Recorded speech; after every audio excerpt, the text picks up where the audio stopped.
Hello students, welcome to science class. Students, today we are going to start another important lesson of our physics and the name of this lesson is work and energy. No students, आज हम एक नया lesson शुरू करेंगे और इसका नाम क्या है? Work and energy. तो सबसे पहले हम डिस्कस करते हैं कि व्हाट इज वर्क। अब वर्क को हम कहते हैं काम करना। अब काम कब होता है कि हमने कोई काम किया? हम कैसे किसी को बता पाएंगे कि हमने कोई काम किया है? आप घर पे बेड पे आप बैठे हो किताब लेके, सुबह से लेके दोपहर तक आप किताब पढ़ रहे हो, वहां बैठ के आपने किताब देख रहे हो। पापा आते हैं या मम्मा आते हैं, वो पूछते हैं आप क्या कर रहे हो? जी मैं काम कर रहा हूँ। क्या काम कर रहा हूँ? मैं पढ़ रहा हूँ। आप वहीं बैठे हुए थे, 2 घंटे बाद वो फिर आए तो वो पूछे कि क्या कर रहे हो? जी मैं काम कर रहा हूँ। क्या काम कर रहे हो? मैं पढ़ रहा हूँ। अब स्टूडेंट्स, आप वहीं पे बैठे हुए आप क्या कर रहे थे? पढ़ाई कर रहे हो। तो आपने कहा कि आपने क्या कर रहे हो? काम कर रहे हो। या फिर आप टीवी देख रहे हो और आप सुबह से लेके टीवी देख रहे हो, दोपहर हो गई, आप थक गए टीवी देख देख के, तो कोई पूछता है कि क्या कर रहे थे? मैं टीवी देखने का काम कर रहा, मैं टीवी देख रहा था। तो क्या ये काम हुआ? आपके हिसाब से आपने काम किया, आपकी एनर्जी भी लूज हुई, तो क्या वो काम हुआ? तो फिजिक्स की भाषा में, इन terms of physics, the work is not done. तो फिजिक्स की भाषा में अगर हम कहें तो आपने कोई काम नहीं किया, although you have lost your energy, although you have spent a lot of energy. तो फिजिक्स की भाषा में काम क्या होता है कि जब हम किसी ऑब्जेक्ट के ऊपर कोई फोर्स लगाएं और ऑब्जेक्ट जो है वो कुछ डिस्प्लेसमेंट शो करे।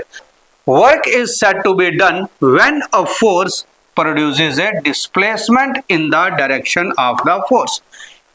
हमने एक ऑब्जेक्ट के ऊपर फोर्स लगाई और ऑब्जेक्ट ने क्या किया? कुछ डिस्प्लेसमेंट शो की। तो ऑब्जेक्ट ने कुछ क्या किया? डिस्प्लेसमेंट शो की। तो अगर फोर्स लगाने पे ऑब्जेक्ट अपनी पोजीशन चेंज कर रहा है, कुछ डिस्प्लेसमेंट शो कर रहा है, तब हम क्या कहेंगे कि वर्क हुआ। अगर फोर्स लगाने पे डिस्प्लेसमेंट नहीं हो रही है तो इट इज वर्क, तो it means work is not done. तो फिजिक्स में क्या कहते हैं? वर्क हम कब कहते हैं कि हमने कुछ काम किया? जब हमने कुछ फोर्स लगाई और वहां पे कुछ डिस्प्लेसमेंट हुई। तो आप किताब लेके बेड पे बैठे हो 2 घंटे से 4 घंटे से, कोई डिस्प्लेसमेंट वहां पे नहीं है, तो आपने फिजिक्स की टर्म में कोई वर्क नहीं किया, क्योंकि कोई भी डिस्प्लेसमेंट वहां पे नहीं हो रही है। अब जैसे ये एक आदमी है, एक पत्थर को धक्का दे रहा है, ये काफी बड़ा एक स्टोन है या रॉक है, इसको धक्का दे रहा है। धक्का देते देते ये थक गया, लेकिन ये रॉक यहीं की यहीं पे है। तो अब फोर्स तो ये अप्लाई कर रहा है, force is being applied, force यहां पे लग रही है।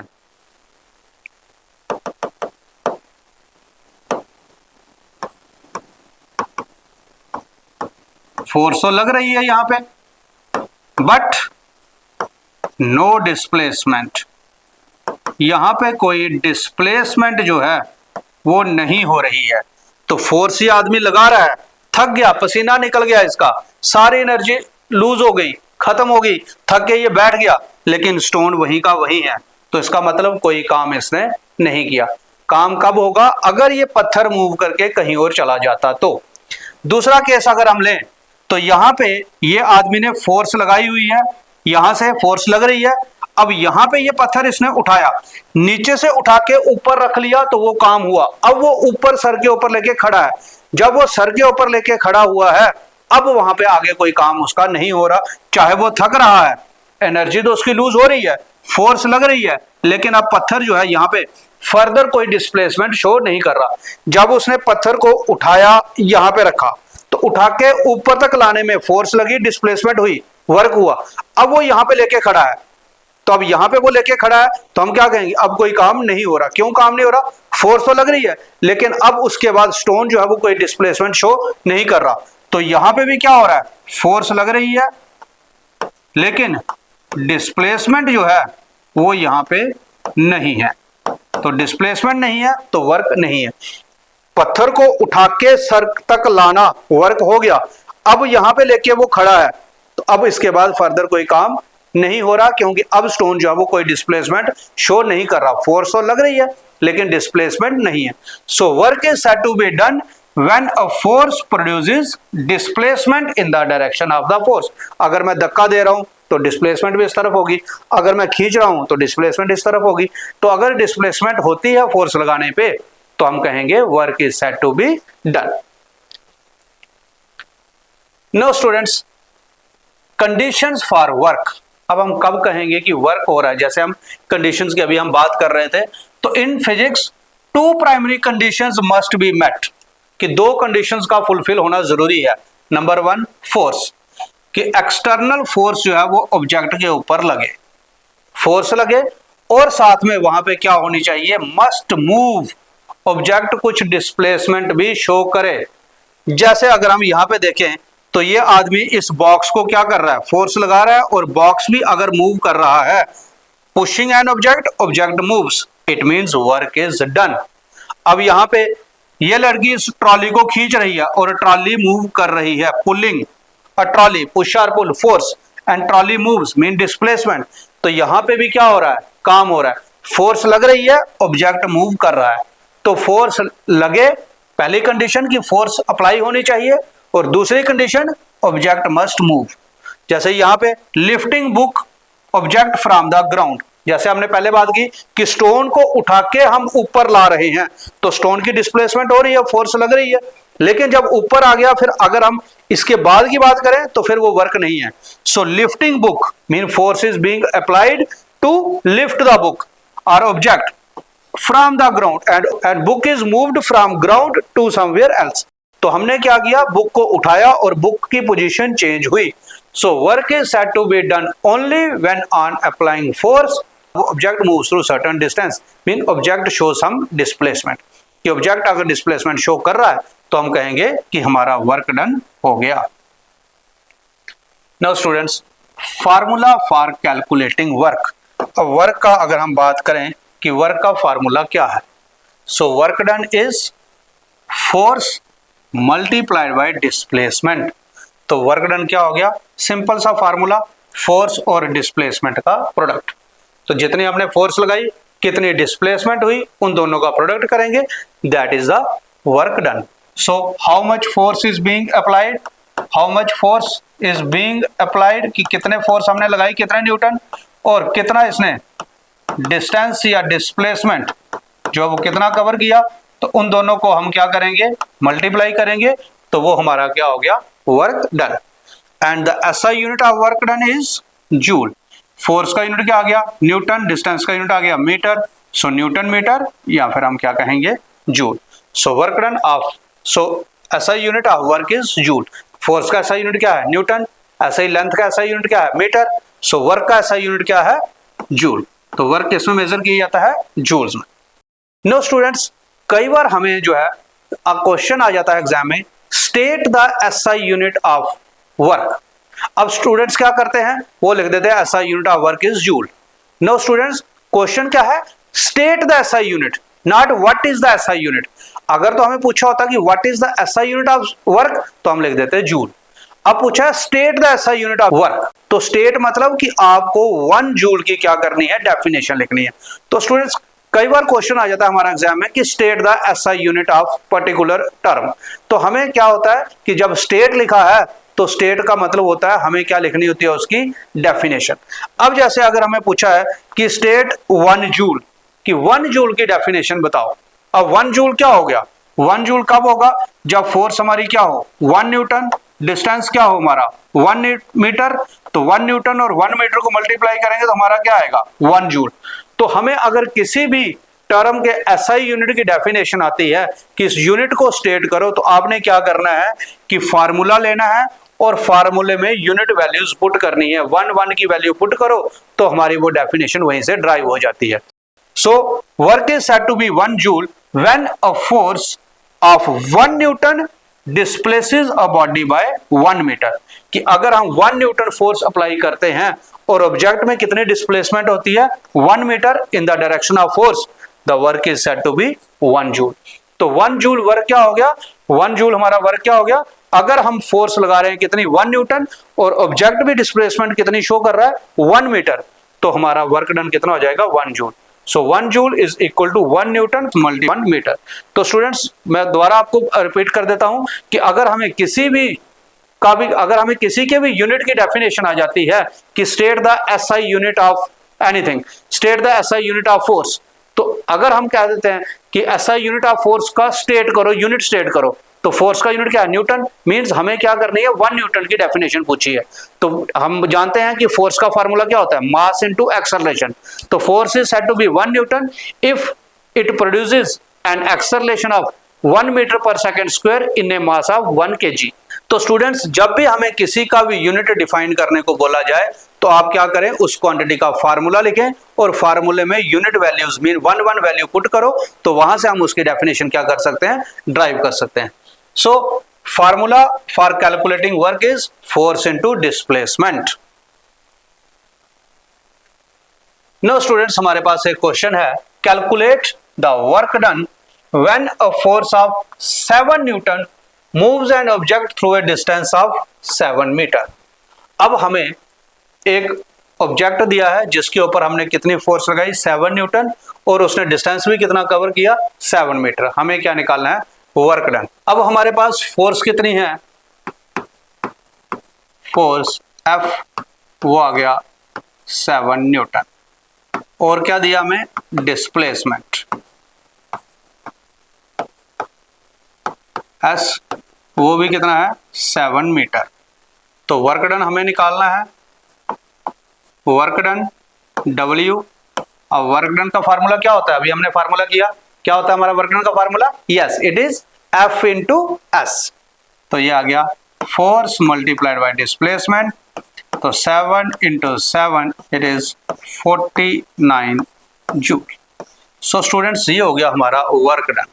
तो वर्क डन का फार्मूला आपने याद रखना है, वो क्या है, फोर्स इंटू डिस्प्लेसमेंट, तो that is F into S।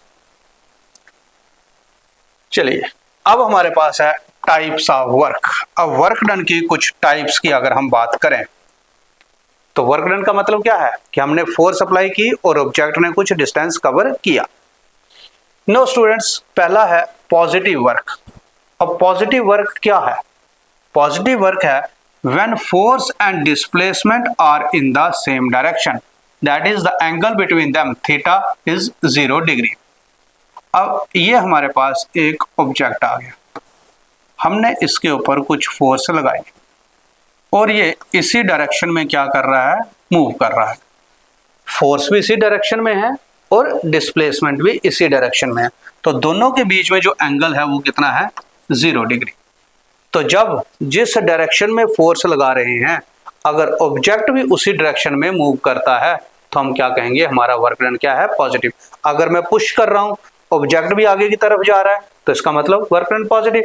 अगर मैं पुल कर रहा हूं, फोर्स इधर लगा रहा हूं, ऑब्जेक्ट भी इस तरफ आ रहा है, तो work done is positive. So angle between the force at the displacement is 0 degree. तो जिस डायरेक्शन में फोर्स लग रही है अगर उसी डायरेक्शन में ऑब्जेक्ट मूव करे तो हम कहेंगे हमारा वर्क डन क्या हो गया, positive. Then negative work, when force and displacement are in the opposite direction. अब जिस डायरेक्शन में फोर्स लगा रहे हैं और जिस डायरेक्शन में डिस्प्लेसमेंट है वो क्या है, अपोजिट। अब ऐसा कौन सा केस है, अब मान लेते हैं कि एक पत्थर जो है वो पहाड़ से गिरता हुआ मेरी तरफ आ रहा है। अब मैं उसको रोक रहा हूं, लगा रहा हूं ताकत, पत्थर इधर इधर आ रहा है, मेरा पैर पीछे पीछे जा रहा है, लेकिन फोर्स मेरी इधर को लग रही है, तो फोर्स में इस तरफ लग रही है, लेकिन पत्थर की डिस्प्लेसमेंट क्या है, मेरी तरफ। फोर्स डिस्प्लेसमेंट तो हो गया वो अपोजिट, फोर्स इस तरफ लग रही है और डिस्प्लेसमेंट क्या है, अपोजिट साइड है। या फिर आपने और कभी भी देखा होगा, जब हम तैरते हैं तो हम पानी को धक्का क्या करते हैं, पीछे को देते हैं। जब हम तैरते हैं तो फोर्स कहां लग रही है, पीछे की तरफ, और डिस्प्लेसमेंट क्या है, आगे की तरफ। तो displacement and force are in the opposite direction. तो जब फोर्स अप्लाई कर रहे हैं और डिस्प्लेसमेंट जिस डायरेक्शन में हो रही है अगर वो अपोजिट डायरेक्शन में है तब हम क्या कहेंगे कि वर्क डन क्या है, नेगेटिव, और उनके बीच में एंगल कितना है, 180 डिग्री। अब जैसे अगर मैं फोर्स लगा रहा हूं इस तरफ और डिस्प्लेसमेंट होती है इस तरफ, तो इसका मतलब जो इनके बीच में जो एंगल है वो कितना है हमारा, 180 डिग्री। तो नेगेटिव वर्क कब होगा, जिस डायरेक्शन में फोर्स अप्लाई हो रही है और जिस डायरेक्शन में डिस्प्लेसमेंट हो रही है वो दोनों एक दूसरे के क्या है, अपोजिट। तो ये हो गया हमारा negative work. And then third type, that is zero work. अब वर्क डन जीरो कब होगा, when force and displacement are perpendicular to each other. अगर फोर्स और डिस्प्लेसमेंट के बीच में एंगल जो है वो हमारा कितना है, 90 डिग्री का। जिस डायरेक्शन पे फोर्स लग रही है और जिस डायरेक्शन पे ऑब्जेक्ट मूव कर रहा है, अगर उनके बीच में एंगल 90 डिग्री का होगा तो वर्क डन क्या होता है, 0। अब स्टूडेंट्स, वर्क डन 0 क्यों होता है? एक्चुअल में हमारे पास जो वर्क डन का फार्मूला है वो है work done is equal to Fs cos theta. अब cos थीटा क्या है? Theta is the angle between force and displacement. अब ये फार्मूला जो है स्टूडेंट्स, ये हमारा हायर क्लासेस में 11th 12th में जाके आप पढ़ेंगे। 9th में हमारे पास फार्मूला क्या है, W is equal to Fs। आपका न्यूमेरिकल भी जो है वो इसी फार्मूले के ऊपर है, लेकिन हम जीरो वर्क की बात कर रहे हैं तो इसलिए थोड़ा सा ये हम डिस्कस कर लेते हैं कि अगर फोर्स और डिस्प्लेसमेंट के बीच में एंगल जो है हमारा 90 डिग्री हो तो हम क्या लेते हैं, उस वो वर्क डन क्या हो जाता है, 0। क्यों ऐसा हो जाता है? क्योंकि cos थीटा मीन cos 90, तो जो cos 90 है इसकी वैल्यू कितनी होती है, 0। तो जब 0 को हम इससे मल्टीप्लाई करेंगे तो सारा वर्क डन क्या हो जाएगा, हमारा 0 हो जाएगा, क्योंकि cos 90 की वैल्यू क्या हो जाएगी, 0। cos 90 mean angle between the displacement and force, F और S के बीच में जो एंगल है that is the cos theta.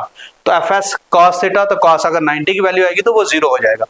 तो स्टूडेंट्स, होता क्या है कि जब भी हम कोई फोर्स लगाते हैं, हमने कहा पॉजिटिव वर्क, तो फोर्स और डिस्प्लेसमेंट के बीच में एंगल क्या है, 0 degree. Negative work mean force और डिस्प्लेसमेंट के बीच में एंगल कितना है, 180 डिग्री। ऐसे ही अगर फोर्स और डिस्प्लेसमेंट के बीच में एंगल 90 डिग्री होगा तो वर्क डन क्या होगा, 0 हो जाएगा। अब जैसे अगर हम यहाँ पे ये केस देख लेते हैं, तो अगर हमने कोई ऑब्जेक्ट उठाया है, फोर्स हमने लगाई, फोर्स आ गया, जब हमने उसे उठाया तो फोर्स नीचे से लग के यहाँ पे ऑब्जेक्ट आ गया, तो इसका मतलब ऑब्जेक्ट ने डिस्प्लेसमेंट शो की, तो वहां पे वर्क डन तो हो गया। हमने ऊपर को फोर्स लगाई, ऑब्जेक्ट भी ऊपर आ गया, पॉजिटिव वर्क। अब अगर मैं उठा के उसको चल रहा हूं, या मैं अब अगर कोई नीचे से मैंने बैग उठाया और अपने सर के ऊपर रख लिया, अब सर के ऊपर रख लिया तो फोर्स तो लग रही है नीचे से, अब मैं जा रहा हूं इस तरफ, इधर को किसी भी डायरेक्शन में, तो फोर्स लगेगी नीचे से। अब ऑब्जेक्ट की डिस्प्लेसमेंट या तो इस तरफ या फिर मेरे इस तरफ या इस तरफ या इस तरफ, किसी भी डायरेक्शन में होगा तो डिस्प्लेसमेंट क्या होगी, फोर्स नीचे से लग रही है, डिस्प्लेसमेंट इधर इधर इधर या इधर, तो एंगल क्या बन रहा है बीच में, 90 डिग्री। तो जैसे हमने कहा कि जब पर्सन ने, किसी ने पत्थर को उठा के अपने सर के ऊपर रख लिया, अब जब सर के ऊपर पड़ा हुआ है, फोर्स तो लग रही है, अब वो सर को उठा के पत्थर को लेके इधर जाएगा, इधर जाएगा, इधर जाएगा या इधर आएगा, किसी भी डायरेक्शन में जाएगा, तो फोर्स और डिस्प्लेसमेंट के बीच में जो एंगल है वो क्या रहेगा, 90 डिग्री। तो जब फोर्स और डिस्प्लेसमेंट के बीच में एंगल 90 डिग्री हो तो वर्क डन क्या हो जाता है, 0। जैसे यहाँ पे अगर हम देखें तो जब आप जैसे यहाँ पे किसी ट्रॉली को आप धक्का दे रहे हो, जैसे घास काटने वाली मशीन है, इसको धक्का दे रहे हो, या फिर आप कभी आप मॉल में जाओ तो आप कभी कोई ट्रॉली जो है वो सामान वाली ट्रॉली खींचते हो, तो आप क्या करते हो, ट्रॉली को यूं इस तरह से, ये एंगल है, आप ट्रॉली को क्या कर रहे हो, ऐसे करके खींच रहे हो और ट्रॉली इस तरह से मूव कर रही है, तो बीच में कुछ एंगल बन रहा है। अब ऐसा तो नहीं है ना कि आपने ट्रॉली को ऊपर खींचा और ट्रॉली भी ऐसे ऊपर गई होगी, ट्रॉली को आपने ऐसे खींचा, आपने ऐसे चल रहे हो, आप ट्रॉली को यूं खींच रहे हो और ट्रॉली ऐसे चल रही है, तो कुछ एंगल बन रहा है, तो यहाँ पे वर्क डन हो गया, क्योंकि एंगल जहां पे वर्क डन 0 नहीं हुआ। अब यहाँ पे इस पर्सन ने उठाया और डिस्प्लेसमेंट भी बैग की ऊपर हुई, फोर्स भी लगाई और ऊपर हुई, तो यहाँ पे भी वर्क डन हो गया। लेकिन अब ये इसको उठा के इस तरफ से चल रहा है, अब फोर्स कहां से लग रही है, इसके कंधे से, बैग को उसने पकड़ा हुआ है, कंधा फोर्स लगा रहा है ऊपर को, और वो लेके इस तरफ से चल रहा है, इधर को किसी भी डायरेक्शन में जाएगा तो एंगल क्या बनेगा बीच में, एंगल बनेगा 90 डिग्री का। तो फोर्स अप्लाइड और डिस्प्लेसमेंट के बीच में अगर एंगल 90 डिग्री का होगा तो वर्क डन क्या हो जाएगा, 0। तो फिजिक्स की भाषा में वो वर्क डन क्या हो गया, 0 हो गया। जैसे अगर कुली आपका बैग उठा के, आप रेलवे स्टेशन पे आते हो, आपने कुली को बैग दिया और उसने बैग उठा के बाहर को ले गया, आपने कहा कि भाई इसको प्लेटफॉर्म तक इसको लेके जाओ, प्लेटफॉर्म से इसको बाहर जो है वो हमारी गाड़ी तक लेके जाओ। अब कुली ने फोर्स लगाई और बैग उठा के रख लिया सर के ऊपर, अब वो चल रहा है, अब फोर्स कहां से लग रही है, नीचे से, और डिस्प्लेसमेंट क्या है उसकी, 90 डिग्री पे। तो क्या कुली ने कोई काम किया इन टर्म ऑफ फिजिक्स, तो इन टर्म्स ऑफ फिजिक्स कुली ने कोई काम नहीं किया। लेकिन ऐसा उसको मत बोलिएगा कि भाई आपने कोई काम नहीं किया, क्योंकि फिजिक्स आपको आती है, कुली को नहीं आती है। तो कुली ने काम किया है, तो तो उसको पैसे देने हैं, लेकिन अगर वो फिजिक्स का स्टूडेंट होगा तो फिर वो आपकी बात समझ जाएगा कि भाई उसकी फोर्स और डिस्प्लेसमेंट के बीच में एंगल क्या है, 90 डिग्री का। तो इन टर्म्स ऑफ फिजिक्स उसने कोई काम नहीं किया, तो वो बैग को लेके बाहर तक आया है, तो वो थक गया, उसकी लेबर वो अपनी वो लेगा। लेकिन फिजिक्स की भाषा में कहें तो फोर्स और डिस्प्लेसमेंट के बीच में एंगल कितना है, 90 डिग्री का। तो जब फोर्स और डिस्प्लेसमेंट के बीच में एंगल 90 डिग्री हो तो वर्क डन क्या हो जाता है, 0। चलिए अब स्टूडेंट्स हमारे पास कुछ क्वेश्चंस हैं वर्क डन के बेस के ऊपर। A mass of 10 kg is at a point A on the table, it is moved to a point B, if the line joining A and B is horizontal, What is the work done on the object by the gravitational force? अब हमें क्या दिया है, एक table दिया हुआ है, यहां पे एक ऑब्जेक्ट रखा हुआ है 10 kg का, इसे फोर्स लगाई और ये पहुंच गया बी पे। किस पे, ये ए पोजीशन आ गई और ये आ गई बी पोजीशन, ये यहां पे पहुंच गया। कितना इसने डिस्टेंस कवर किया, it is move to a point B if the line joining A and B is horizontal. अब यहां से ये हॉरिजॉन्टल लाइन है, ये इसने डिस्टेंस कवर कर लिया। अब कहता है कि work done by the force of gravity. अब ग्रेविटेशनल फोर्स किस तरफ लगती है, डाउनवर्ड डायरेक्शन में, तो हर जगह पे जो फोर्स होगी वो क्या होगी, डाउनवर्ड। फोर्स किस तरफ लग रही है, नीचे की तरफ, तो फोर्स लग रही है नीचे की तरफ और डिस्प्लेसमेंट हो रही है हॉरिजॉन्टल, तो दोनों के बीच में एंगल कितना हो गया, 90 degree. So when the angle between the force and displacement is 90 degree, so work done is 0 because of Fs cos theta। तो एंगल जो है अगर फोर्स और डिस्प्लेसमेंट के बीच में एंगल 90 डिग्री है तो वर्क डन क्या हो जाएगा, 0। Now a coolie is moving on a road with a luggage on his head. Does he perform work against the force of gravity? Give reason for your answer। तो ये अभी हमने discuss किया कि जब वो उठा के बैग, कुल्ली जो है बैग को उठा के चल रहा है, तो फोर्स ऑफ ग्रेविटी क्या है, नीचे की तरफ लग रही है, और उसकी डिस्प्लेसमेंट क्या है, उसके 90 डिग्री पे। अब उसने बैग सर पे उठाया हुआ है, एक कुल्ली आ गया, इसने बैग यहाँ पे सर के ऊपर उठाया हुआ है। अब ग्रेविटेशनल फोर्स नीचे की तरफ और डिस्प्लेसमेंट इसकी हॉरिजॉन्टल। अब ऐसा तो नहीं है कि वो पकड़ के ऊपर को कूद जाएगा या लेफ्ट राइट दाएं बाएं कहीं पे भी वो जाएगा, तो angle between the force of gravity and his displacement is 90 degree. तो एंगल अगर 90 डिग्री है तो वर्क डन क्या हो गया, 0 हो गया। सो स्टूडेंट्स ये हो गया हमारा वर्क डन। तो in terms of physics work is said to be done when on applying force object moves through certain distance. और एक चीज याद रखनी है कि अगर फोर्स और डिस्प्लेसमेंट के बीच में एंगल अगर 90 डिग्री है तो in term of physics the work done is 0। So students this is all about our today's class. I hope कि आपको वर्क जो है वो समझ में आ गया होगा कि वर्क डन क्या होता है और कब हम वर्क डन जो है वो 0 कहते हैं। So in our next class we will meet with the next topic. So till then stay connected, stay happy, thank you so much.